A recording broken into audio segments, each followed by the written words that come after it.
Halo para penggemar solo leveling. Setelah kita menyaksikan Jinwo yang menerima undangan misterius dari sistem, dan di saat yang sama negara Jepang juga telah dikejutkan dengan kemunculan Gate Rank S yang mengancam keseimbangan. Kini kita akan melihat Jinwo yang akan pergi ke Kartenon Temple menemui musuh bebuyutannya. Tapi sebelum kita lanjutkan pembahasannya, bolehlah kasih like dan subscribe dulu channel ini. Semoga kalian selalu diberi kesehatan dan selalu berbahagia. 果たしてどこまで行けるか。悪魔の城攻略。 Cerita berlanjut dengan memperlihatkan Reiji dan Yuri Orlov yang masih belum meraih kesepakatan dalam negosiasi mereka. Reiji tampak sangat terkejut saat Yuri meminta bayaran 10 juta dolar per hari atau 3,6 miliar per tahun, karena itu adalah jumlah yang sangat besar. Namun Yuri justru semakin melebarkan senyumnya, karena dia merasa penawaran ini bahkan jauh lebih murah daripada mereka meminta bantuan Thomas Andre. Yuri kemudian ingin bertanya sekali lagi kepada Reiji. Jadi bagaimana? Apakah kalian ingin menyelamatkan negara kalian? Atau lebih memilih untuk menyimpan semua uang itu? Di tengah situasi ini, seharusnya kalian juga tahu kalau kalian tidak berada dalam kondisi untuk dapat memilih. Bahkan jika kalian memohon sambil menjilat sepatuku, tetap saja itu tidak akan cukup untuk mendapatkan bantuan dariku. Reiji yang mendengarnya jadi dibuat sedikit kesal dan membalas bertanya, apakah segitu percaya dirinya kau dengan kemampuanmu? Lalu begitu Yuri Orlov menjawab, tentu saja. Bahkan menyewaku jauh lebih baik daripada menyewa ratusan cecunguk seperti dua orang di belakangmu. Sontak hal itu juga membuat Hoshino dan Tawata jadi kesal, karena Yuri telah menghina mereka berdua. Namun di saat yang sama, tiba-tiba mereka sudah terkurung di dalam kekuatan barrier milik Yuri tanpa bisa bergerak sedikit pun. Yuri mengatakan, kalian takkan bisa bergerak dari situ tanpa izin dariku. Dan kalau memang benar kalian bukanlah cecunguk, maka coba saja keluar dari barrierku kalau kalian bisa. Hoshino dan Tawata tentunya jadi sangat terkejut dan tidak percaya saat menyadari ternyata Hunter Rank S seperti mereka benar-benar tidak bisa bergerak, seolah-olah mereka sedang diikat oleh sesuatu yang sangat kuat. Hingga sampailah setelah Reiji sudah dapat memastikan kemampuan Yuri Orlov, namun ia perlu menghubungi petinggi Jepang terlebih dahulu untuk meminta persetujuan atas kesepakatan ini. Akhirnya negosiasi itu pun telah berakhir, lalu Shin langsung berganti ke sisi Jinwo yang sedang bersiap untuk pergi memulai pertarungannya sendiri. Saat melihat ekspresi Jinwo yang menunjukkan sedikit keraguan di wajahnya, ibunya sempat gelisah. Apakah ia tidak perlu mengkhawatirkan kepergian Jinwo? Namun Jinwo segera tersenyum untuk meyakinkan ibunya dengan mengatakan, aku pasti akan segera pulang begitu semuanya selesai.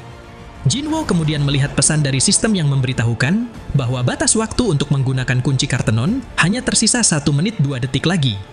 Hingga setelah Jinwo menunggu beberapa saat, dan lokasi gate untuk menggunakan kunci itu telah diungkap oleh sistem.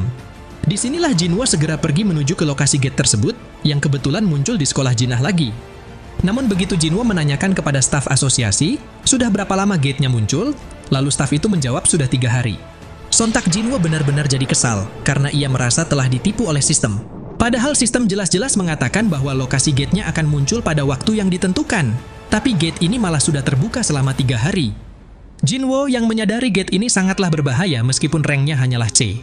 Lantas ia langsung meminta staf asosiasi untuk membatalkan raid yang dilakukan oleh para hunter, karena tim raid yang sudah masuk ke dalam gate ini sedang dalam bahaya, dan mereka semua akan mati jika tidak segera berhenti sekarang. Staf itu kemudian bertanya kepada Jinwo sebenarnya apa yang terjadi, hingga Jinwo sampai berkata seperti itu. Tapi berhubung sudah tidak ada lagi waktu untuk menjelaskannya, Jinwo segera memasuki gate itu sembari mengatakan, akan kubawa tim raid keluar dari sini. Jadi bertepatan ketika para hunter dari Guild Dragon yang sudah memasuki dungeon telah tiba di depan ruangan bos. Namun mereka heran kenapa pintunya tidak bisa terbuka, bahkan meski dicoba dengan kekuatan sihir pun pintunya juga tidak tergores.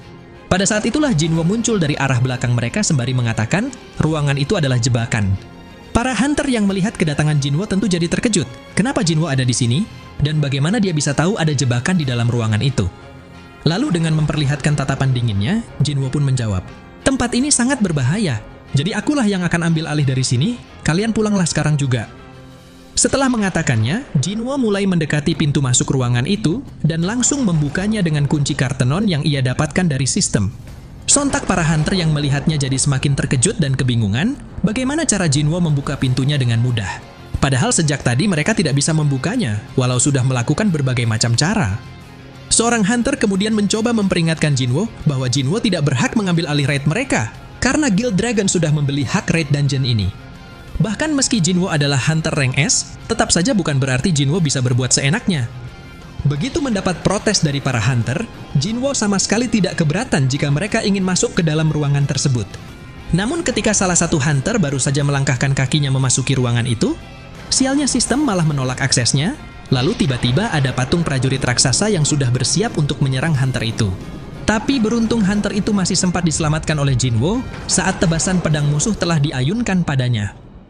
Setelah Jinwo sekali lagi memperingatkan mereka agar segera pergi dari sini, dan melaporlah kepada asosiasi hunter bahwa Double Dungeon telah muncul kembali.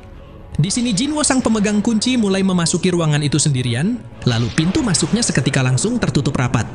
Kondisi di ruangan itu masih terlihat sama, seperti pertama kali Jinwo memasukinya sebagai hunter rank A, di mana patung-patungnya masih tampak diam, dan ada sosok patung dewa raksasa yang duduk di kursi singgasananya. Namun berhubung Jinwo yang sekarang sudah jauh berbeda dibandingkan dengan dirinya yang dulu, kini Jinwo bisa merasakannya dengan sangat jelas bahwa patung-patung ini bukanlah iblis ataupun makhluk hidup, melainkan mereka hanyalah boneka yang dikendalikan oleh satu-satunya sosok yang memiliki energi sihir di sini, yaitu sosok yang berwujud patung malaikat bersayap yang ada di hadapan Jinwo sekarang.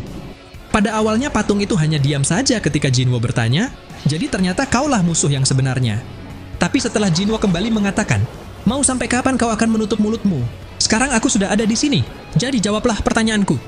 Tiba-tiba patung itu menatap balik ke arah Jinwo dengan senyum seringai yang mengerikan. Lalu ia membalas berkata, akhirnya kau datang juga manusia.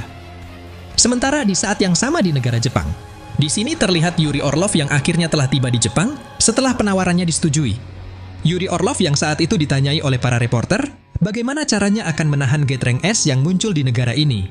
Lantas Yuri pun menjawabnya dengan penuh percaya diri, bahwa ia akan menahannya seperti yang biasa ia lakukan. Pertama-tama dia akan membuat barrier di sekeliling gate dengan menggunakan kekuatan sihir. Lalu apapun yang ada di dalam gate itu, tidak akan bisa keluar dari sana. Kemudian, ketika Yuri sekali lagi ditanyai, apakah itu artinya kau mampu menahan Gate Rank S hanya seorang diri saja? Masih dengan memperlihatkan senyum sombongnya, Yuri Orlov kembali menjawab, tentunya mustahil mempertahankan barrier sebesar itu jika hanya menggunakan sihirku saja.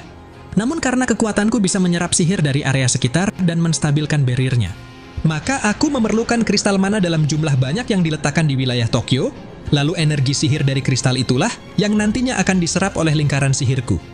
Intinya, selama negara ini memiliki sejumlah kristal mana yang aku butuhkan, maka kalian semua pasti akan kuselamatkan, dan kalian hanya perlu mengingat siapa sang penyelamat kalian.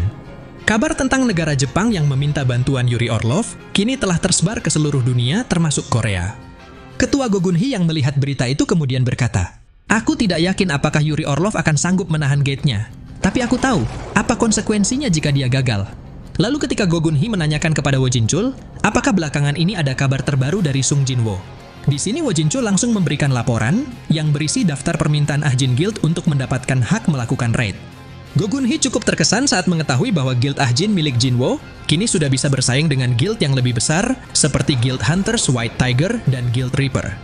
Sementara setelah Wo Jinchul selesai memberikan laporannya, dan Ketua Gogunhi juga langsung pergi untuk menghadiri pertemuan, tiba-tiba Wo Jinchul menerima telepon dari anggota pengawas yang ingin melaporkan tentang kemunculan Double Dungeon dan Hunter Sung Jinwo sudah memasukinya.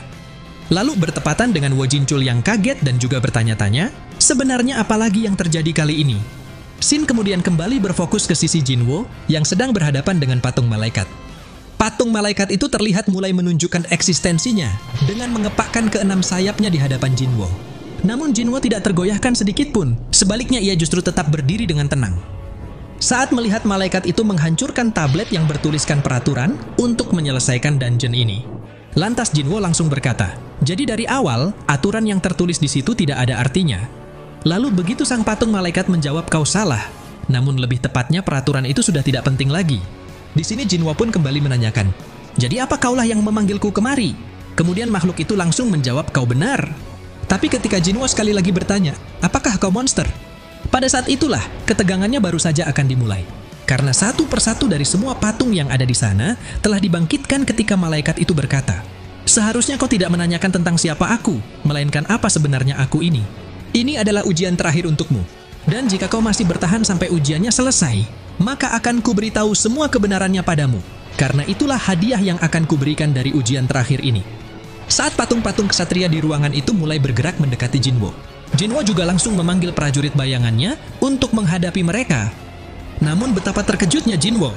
Ternyata patung malaikat itu bisa membatalkan skill summon Jinwo hanya dengan menjentikkan jarinya saja. Lalu ia kembali berkata, bukan begitu cara mainnya. Keberadaanku di sini adalah untuk menguji kemampuanmu. Jadi aku tidak tertarik dengan kemampuan para pelayanmu.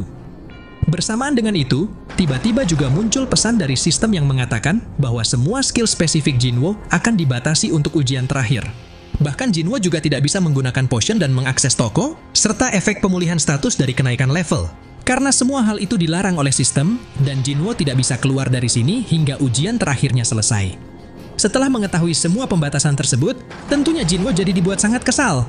Sebab semua kartu as yang telah dipersiapkannya sama sekali tidak berguna di tempat ini. Namun meski begitu, ternyata Jinwo tidak merasa gentar sedikit pun saat berhadapan dengan pasukan kesatria yang mulai mendekatinya.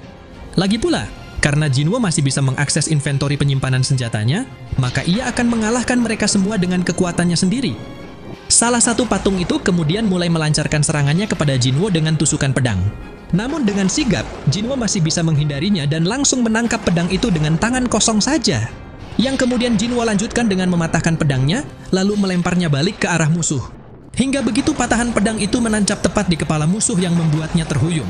Dengan cepat Jinwo juga segera menendang kepala patung kesatria itu dan langsung mengeluarkan kedua daggernya untuk menghadapi serangan susulan dari patung lain. Jadi setelah Jinwo sekali lagi berhasil memotong senjata musuh dengan begitu mudahnya, di saat itu juga, Jinwo segera melancarkan serangan balik dengan melompat ke atas musuh untuk menusuk kepala patung itu menggunakan kedua daggernya. Sementara, ketika patung lain tampak sudah bersiap meluncurkan tembakan panahnya ke arah Jinwo, alih-alih menghindari anak panah itu, ternyata Jinwo lebih memilih memotongnya dengan sekali tebasan saja. Lalu Jinwo juga segera melompat ke udara dan langsung menendang balik ujung panah itu, hingga ia berhasil menghancurkan kepala musuh. Serangan demi serangan terus dilancarkan oleh Jinwo sembari berkata di dalam benaknya, "Tidak diragukan lagi, inilah momen yang sudah kutunggu-tunggu selama hidupku, yaitu untuk membalas semua perbuatan mereka padaku dulu."